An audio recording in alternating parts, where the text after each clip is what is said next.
Coming up on UPC, a shooting at the county courthouse. Also, Mr. Angelo, his Segway, and just why does he have it? We have all this and much more, and it's starting right now.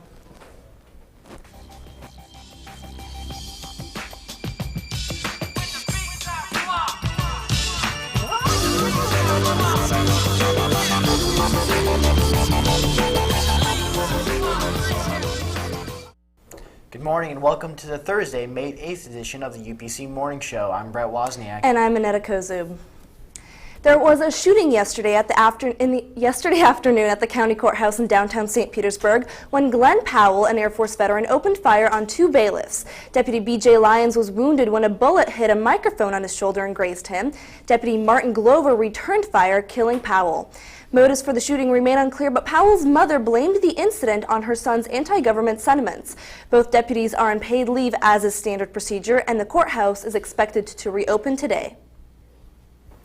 Osceola Middle School had quite the scare yesterday when 15-year-old Alexander Glass brought a handgun and 2 magazines to school with him. Students told the school resource officer when they arrived that a student had a gun on the bus. Alexander made the statement that he forgot to leave the gun in a flower pot by the bus stop at Lakeview Road and South Lake Drive in Clearwater.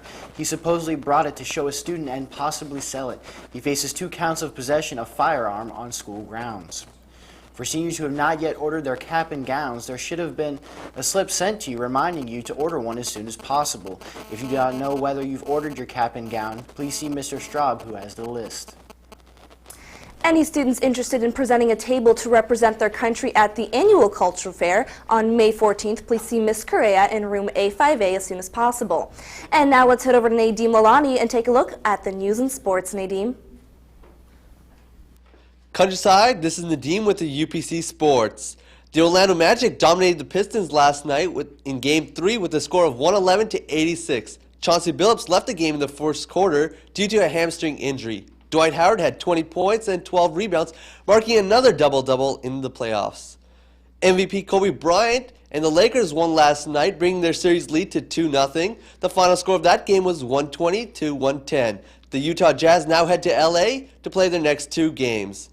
The Olympic torch reaches the top of the world. Early this morning, while most of you guys were sleeping, the torchbearers of the Olympics took the torch to the peak of Mount Everest. The flame, which has traveled all over the world, will be brought back to Beijing, the host of the Olympics, on August 6th, 2 days before the opening ceremonies.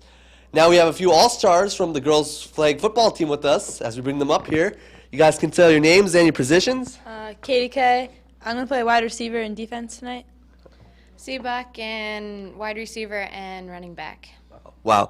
And you two are the only ones from Countryside. How does it feel to be the all-stars in that game?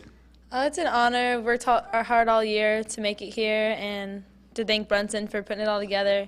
And it'll be a good success. We also want to thank Arthur Holt and Sika for helping reffing. Domination.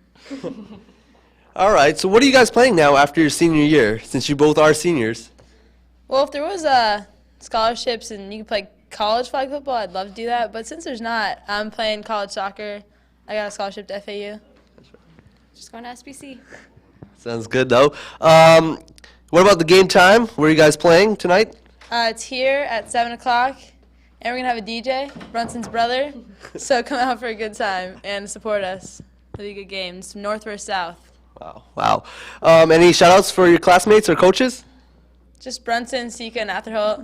Thanks. Way to be there. And then all the girls on our team that come support us and helps out tonight. We love you.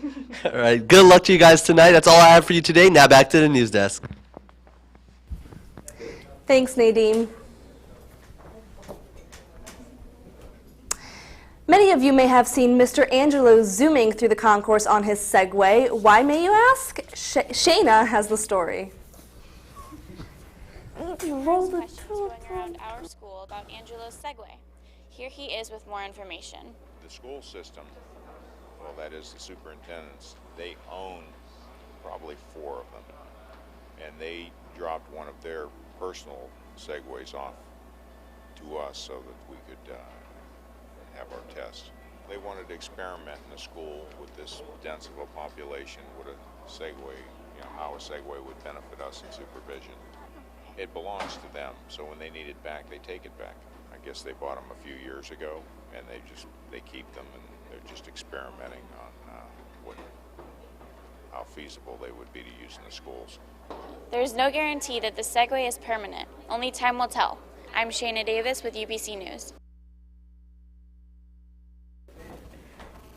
Thanks, Shayna. Student government will meet briefly today in room M7. All previously and newly elected officers need to be there. Also, students who participate in SGA are encouraged to attend. Be sure to tune in tomorrow when we will feature yet another edition of the Backroom Video with a very special guest. Also, we want to say happy birthday to Chris Bostic. Chris Bostic. Yeah, Chris. Get it, boy. And that's all we have for you today. Thank you so much for joining us. I'm Minetta Kozub. I'm Brett Wozniak. And I'm Katie Kay. Have a nice day. And I'm Nadeem. See you tomorrow. Good show. Good show.